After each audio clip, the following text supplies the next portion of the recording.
Huzzah! It's a royal wedding. I'll take you on an inside tour of 3 local yarn shops on Yarn Shop Day, show you how they've shown their love and support for the royal couple on their wedding day and the royal family all year round. Stick around for this episode of Doll Belly Knits.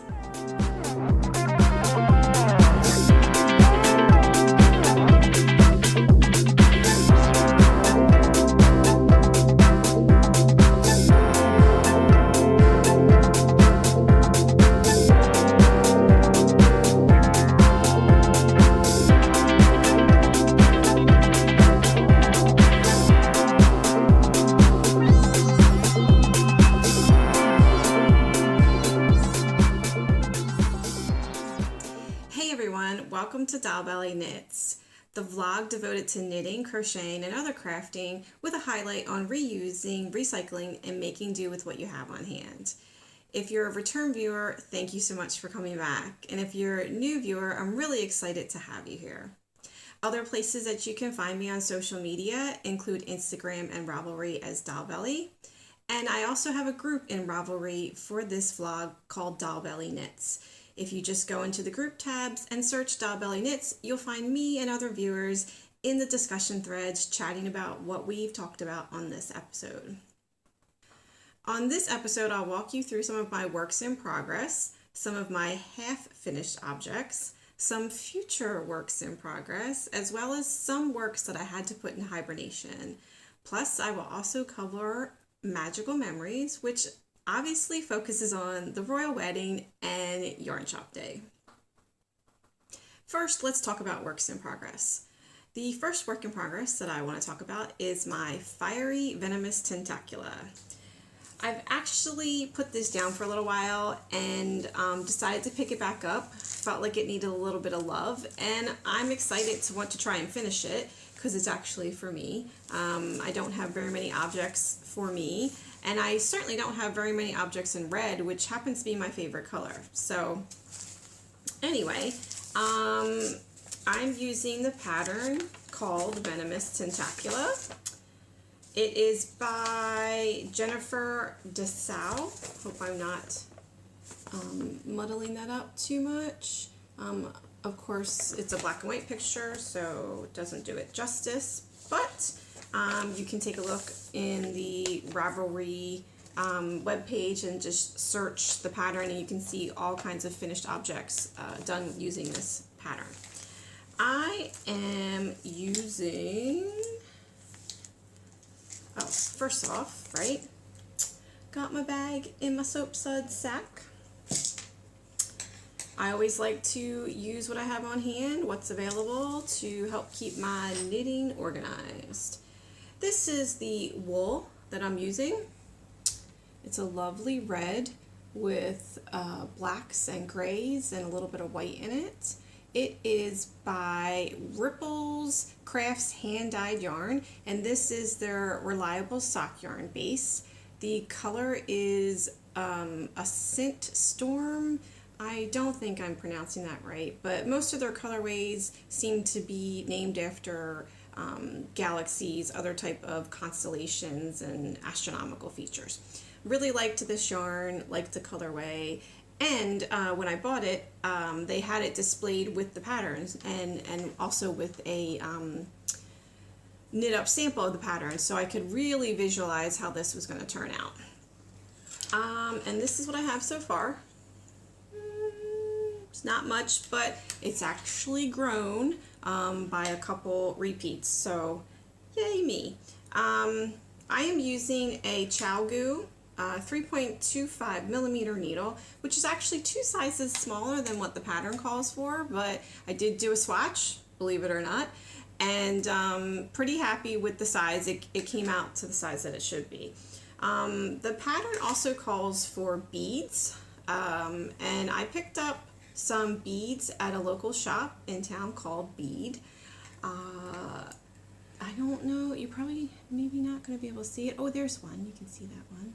It's like a little butterfly, and then there's other ones that are sparkly, little sparkle. So I got some red sparkle, some black sparkle, and some other things. All the beads kind of have a Indian vibe feel to them. I just kind of went through and picked up some.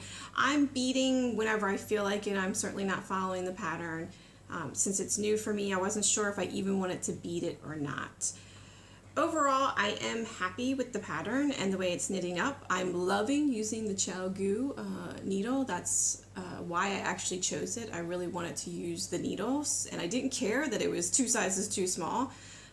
Fortunate for me, I guess I'm a tight knitter, loose knitter, I don't know, and was able to swatch it and have the size that it's supposed to be. But I was having some difficulty with the stitch count because you do some binding off and then casting back on to make the holes, and I was having a problem where I just wasn't getting the right number of stitches, and I was having to fudge it at the end of, you know, every row or repeat. So what I did was I watched a video on binding off. It happened to be a video that was showing you how to bind off for a buttonhole, and I also read the designer's notes. It's always a good idea to read the instructions first.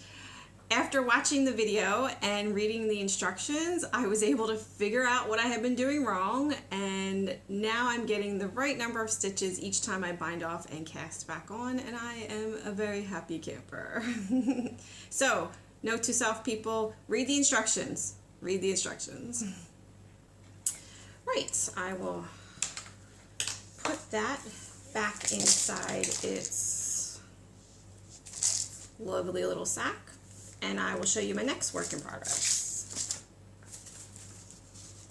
Next work in progress is being housed in what was a t-shirt sheet set. So it was an entire set of sheets for a queen size bed, and it came inside this sack. So I just grabbed the sack and kept it, and I knew I would use it for something, and here I am using it for this work in progress, which is the Bird of Fire by Sarah Wilcox.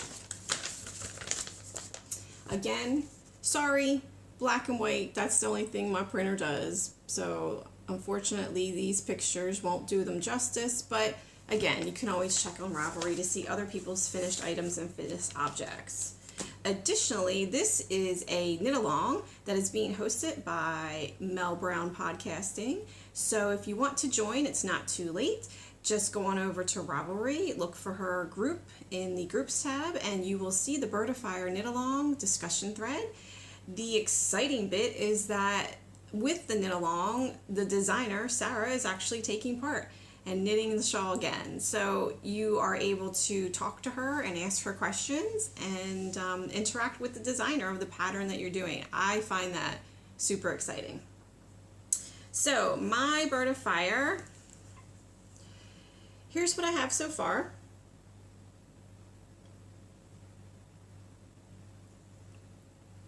I'm not sure the camera's doing the colors justice. I have renamed the pattern Water Phoenix because of the particular colors that I've chosen. I'm very happy with what's happening so far. I think it's going swimmingly. The pattern calls for 2 different size needles, a 3.75 and a 4 millimeter needle. If you happen to have an interchangeable set of needles, you're probably going to want to use them, because then you can detach the smaller or larger needle as is necessary and work back and forth as the pattern calls for. But I'm doing okay with the 2 needles that I have in place. I even have room for a row counter. The yarn that I'm using, the variegated yarn, is called, it's by Easy Knits, and it's Dusted Dreams Siren Song. So I've had this in my stash for a while, been excited to use it, and I definitely wanted to go with a mermaid aquatic type theme. So when I saw this pattern, I was like, yes, this is perfect. All I need is a solid color, and I knew that blue would be perfect. So I went ahead and I got together with my buddy Mel, and I hand dyed the blue that I'm using here. So if you want to see how that went down, I charted the entire progress of hand dyeing that wool, and you can see that in episode 8 of Doll Belly Knits.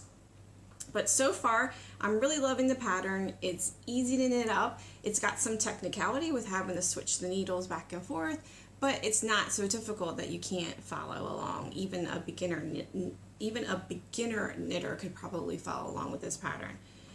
I have noticed though that in my, where am I at? So this latest section of sky, as it's called in the blue part, what I would call water, I'm getting some holes. You can see it right there. Getting some holes where the wraps and turns are, which is kind of weird because I didn't really have them before further down here. I am picking up the stitches as I'm coming back. I was able to speak to Sarah about it, and she assures me that it's not going to make a difference. When it blocks, you won't see it, and I do believe that that is true, but I went back and read the directions. Can you tell there's a theme going on here? In the directions, she tells you that she uses two different types of wraps and turns. One of them she just turns the work. The other she uses a German short row.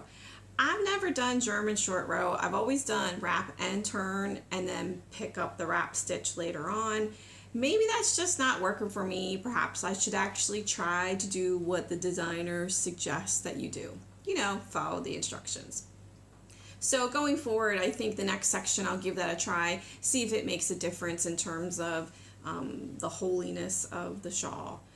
But overall, I'm very pleased. I'm very excited to see this as a finished object. Okay, let's put this away back in the designer bag and move on to the next work in progress.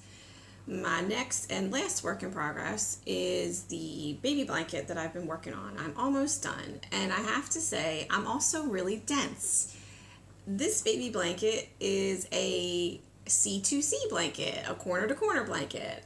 Like I've said in the other previous episodes, it's a blanket that I and my family have been doing for a really long time, and we just call it the triangle blanket. But I've been seeing lots of crocheters pick up this recently, and apparently it's corner to corner or end to end, so there you go. But this is the kind of blanket that I love to do because I use what I have on hand. All of the yarn that I've used for this blanket is a Red Heart Classic acrylic, because acrylic is fabulous for baby blankets. It's washer and dryer friendly. Also, quite often Red Heart goes on sale, and when it does, you know, a girl just can't resist, so she's got to pick up several skeins and stash it away, and here we are. What I've done though is I am currently using a H or 5mm hook, and it's actually a Haya hook. I had thought that they were just knitting needles, but apparently they're crochet hooks too. This is a fabulous hook. It is very smooth in the way that it crochets. I really love it. It's the only one I have. I keep it in a special place. Nobody else can use it. If you haven't given them a go and you happen to see one and are able to pick it up, I highly recommend it, especially if you're doing a lot of crochet and you need this particular size. The blanket, since I'm using stash, I have to be a little bit strategic. Having a girl, so I'm only using pinks, but I'm also only using what I have in stash. So I am doing what I would call making the blanket symmetrically asymmetrical. I'm using up as much pink as I found, and then went on to the next color. And then as, you know, this little bit, there was only a little. There was a little bit of this at the time, and then I found all this other pink.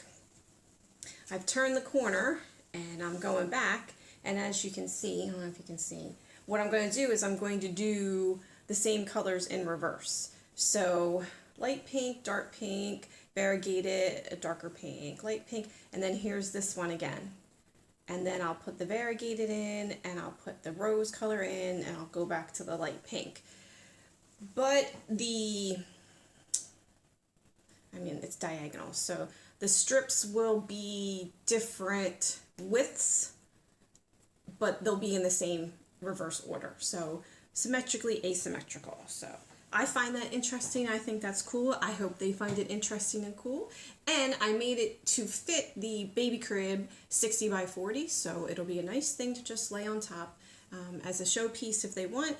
But again, because it's acrylic, washer and dryer friendly, it is definitely user friendly when it comes to little babies.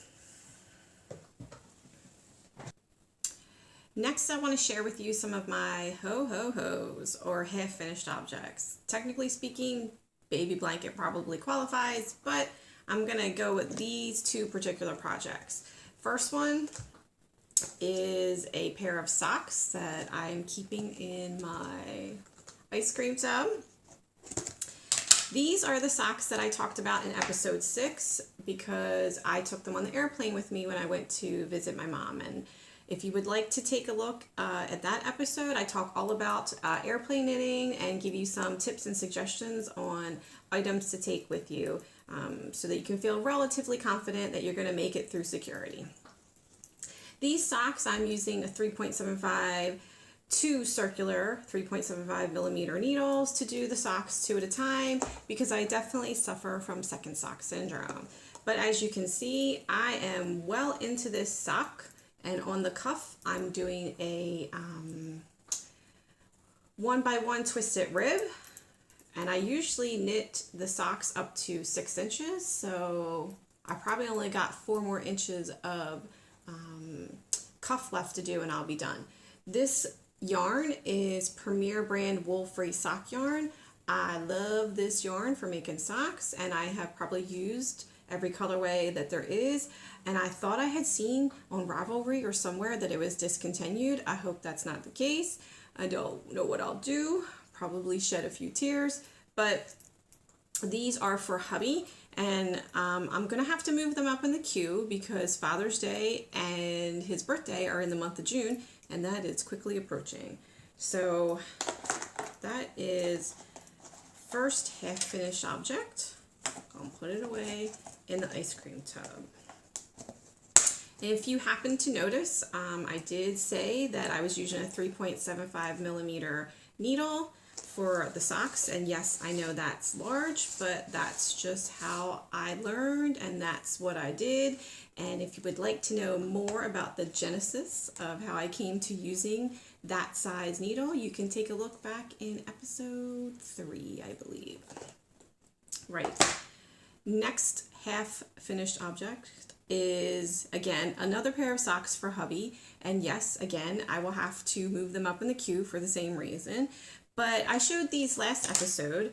These are a pair of socks that I knitted for him several years ago, and he asked me to redo the cuff because it was loose and falling down. I have decided to frog it back and use a smaller needle because these were done with 3.75, so I'm going to go with a 2.75, and that gave me the opportunity to try out these Addy Flexi Flips. Like I said in the last episode, not in love with these. So they probably will not continue in my sock knitting repertoire, but I'm giving them a go, and it certainly is interesting to work with them, especially since they have the 2 different ends of the needle, where this side is long and pointy, and then this side is a little short and stubbier. So it's kind of like having 2 needles in one. This particular wool, I don't remember what it is right now, but I remembered I didn't like it.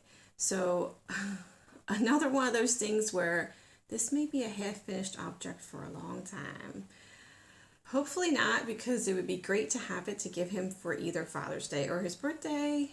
Although it's not kind of like re-gifting, even though it was his gift in the first place. I'm not sure. I'm going to have to think about that. But since I'm not in love with these needles, it might take me a little while to finish this one off.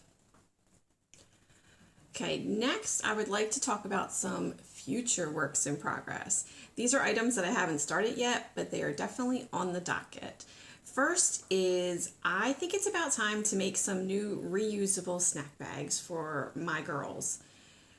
If you've seen episode 2, Junk Food and Knitting, you've seen the reusable snack bags. I love, love, love them.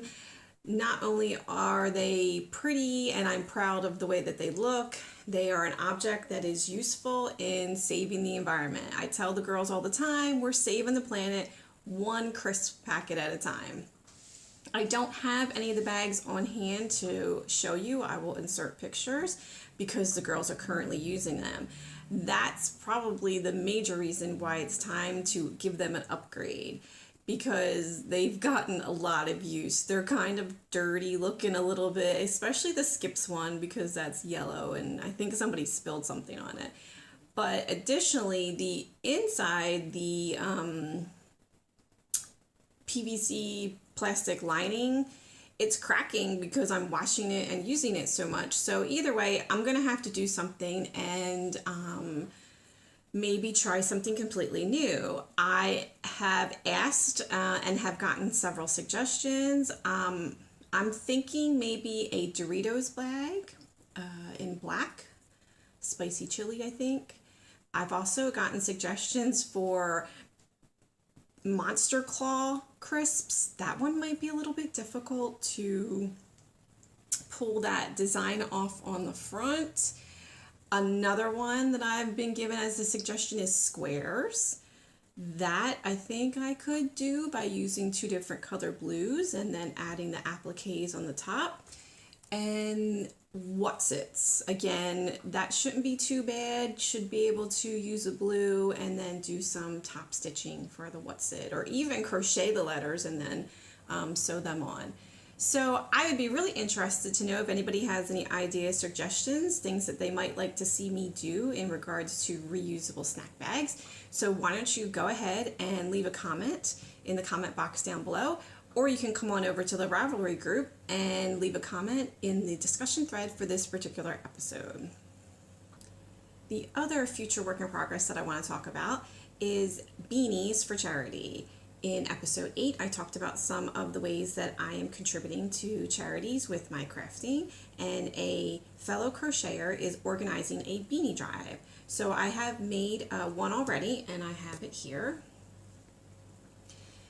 I am in love with this pattern. This pattern is called the Ramble On Beanie by Gretchen Tracy, and the design element that I love is the fact that it uses knit in the stitch below, and that's how you're getting this like offset pattern. I don't even know how to describe it, but it feels great, it looks great, I'm super happy. So what I'm going to do is I'm going to make another one. I'm going to use purple.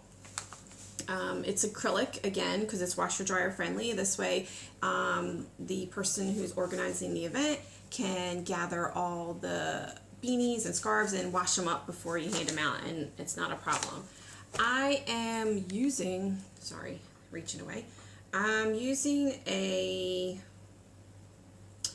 I used a size 13 9mm circular needle just like this one. I think maybe I'm going to try, this one's a little bit smaller. It's 6.5 or a US 10, but as you can see, they're bamboo and they have a like plastic cable in the middle. So even though it's knit in the round, I'm actually able to just make do with this one needle and finish the entire beanie.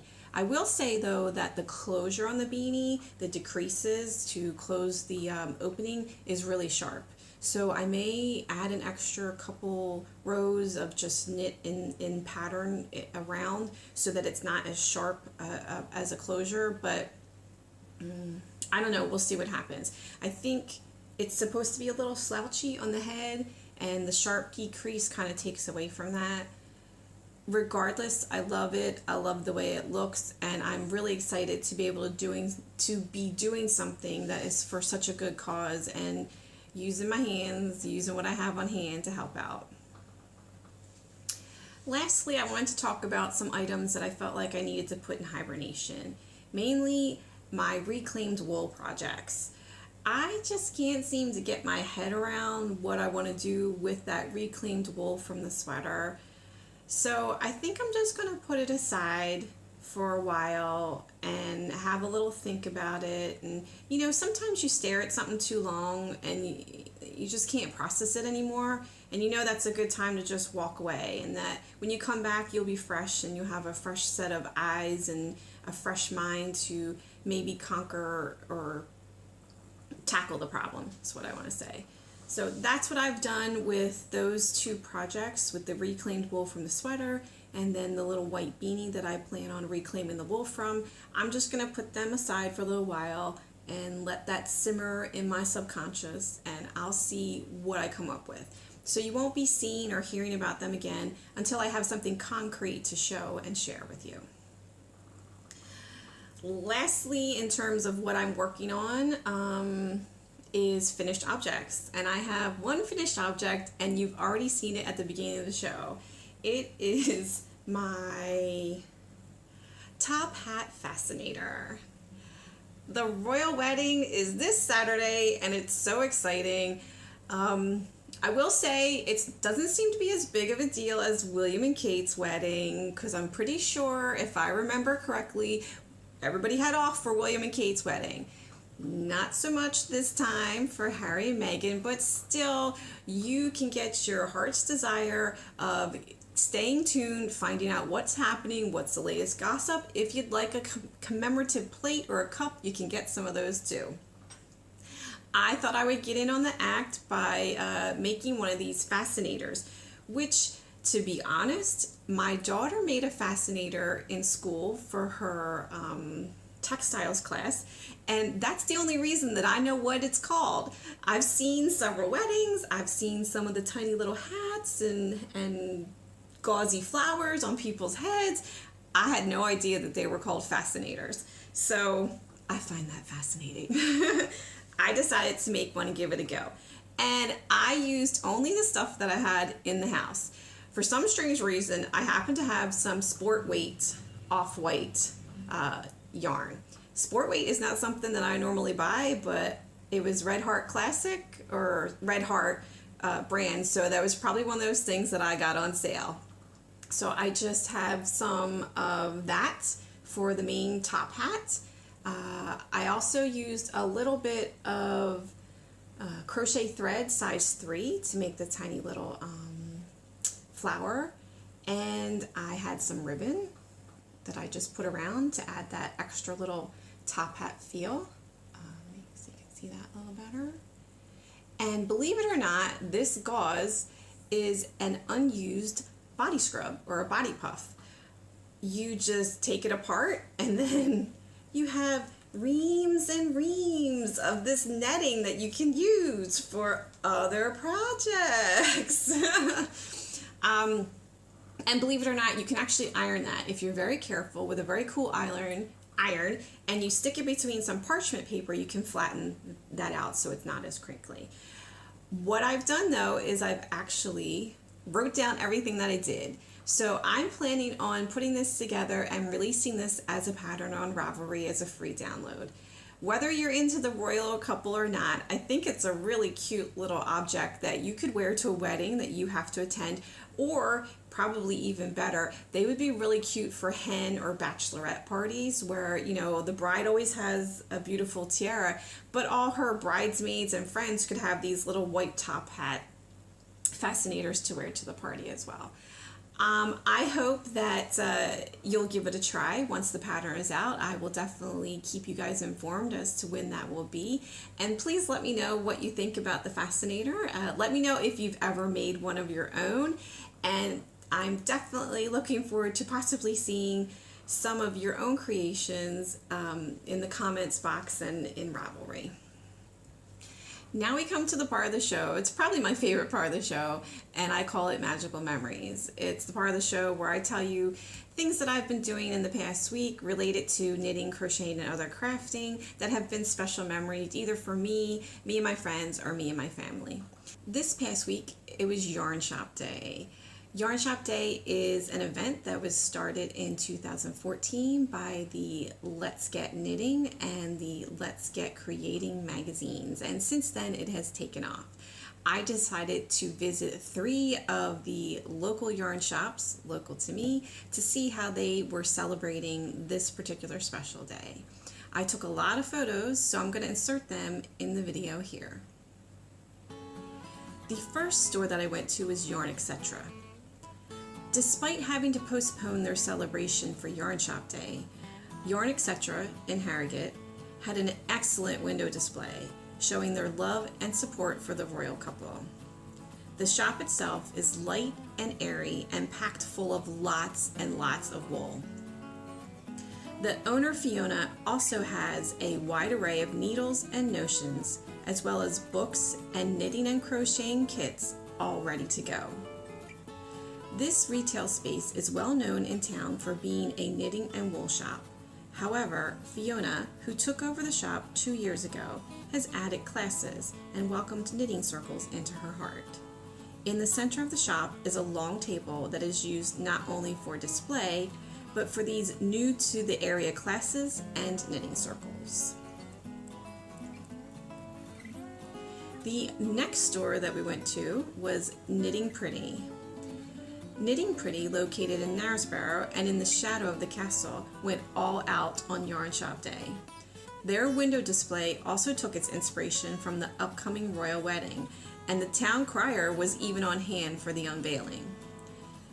Diane, owner of Knitting Pretty, has been in business for over 6 years in Knaresborough, but has recently moved to this location next to the castle so that she would have room to offer instructional classes and host knitting circles. Knitting Pretty also has a wide array of yarn and needles and notions, and on this special day, they appeal to their suppliers for donations to create goodie bags that were then raffled off, with all of the proceeds going to Martin House, a pediatric hospice. In the courtyard, there was a marquee where shoppers could stop by for a bit of knit and natter, and they even had knitwear designer Sue Bately Kyle available for book signing and discussion. The third shop that we went to was Pearl and Jane. This beautiful bespoke shop is the best kept secret in all of Skipton. Knitwear designer and owner Jane opened Pearl and Jane 8 years ago with the intention of reconnecting with fellow knitters after having spent many years designing with a U.S. yarn manufacturer. Hidden just through one of the ginnels at the base of the castle, Jane's store is stocked with only all natural fibers. Natural fibers are her preferred fibers of choice, and she supports local wool producers by stocking their products when she can. Prince Charles, father of the groom in the upcoming royal wedding, is the patron of the Campaign for Wool.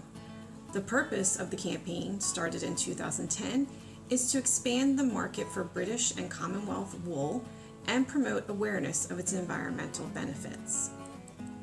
Jane, whose passion is for designing knitwear, celebrated Yarn Shop Day by practically giving away her knitwear samples to make room for the new designs she has coming out. You can see in the photos how her eager customers rummaged around looking for just the right gift for themselves. Her shop also offers classes and has knitting circles that can gather at the cozy table in the center of the shop.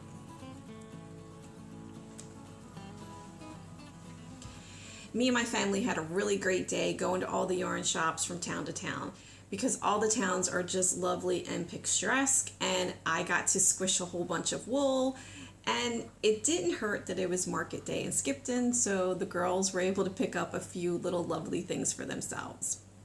Speaking of lovely things, I got on Yarn Shop Day, well, number one, the raffle that I mentioned that Knitting Pretty had, I actually won.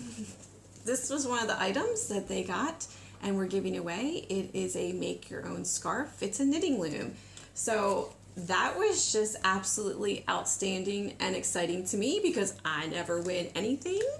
As a matter of fact, I usually put my husband's name in if it's a raffle because he seems to be more lucky than I, but that was really exciting to get a prize. It was exciting to get a knitting loom because personally I actually just watched a video on a knitting loom tutorial for one of those messy bun hats. So coincidence? Maybe not. The other thing that I picked up is I got one of Jane's recent patterns. This is called the Betsy jumper. I really love this. I love the way that it's fitted, and because it's ribbing, it's going to be snug and kind of give you that hourglass shape. And I really was drawn to the fact that it's short sleeves. Sometimes you want to wear a sweater, but you don't want the length, or at least I find sometimes I want to wear a sweater, but I don't want the entire sleeve, because then I'll be too warm and you can't really push them up because it's bulky. But anyway, I saw this and I had to have it, and I have it. So don't know when that's going to get on the needles, but that's a story for another episode. That's it for me, guys, for this episode of Doll Belly Knits. I hope you've enjoyed what you see. If you have, please don't forget to give me a thumbs up. Click subscribe so that you don't miss any of the new episodes. And in the meantime, until I see you again, I hope you have some happy knitting, happy crafting, and that you get out there and you make some magical memories of your own. Bye! This week, I want to take you on a behind.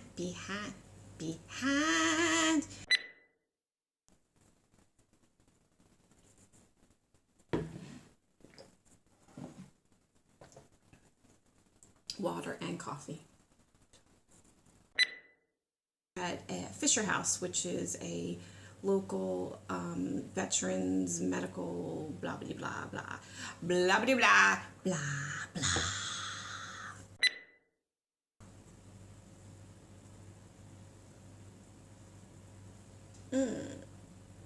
It's a royal wedding, darling.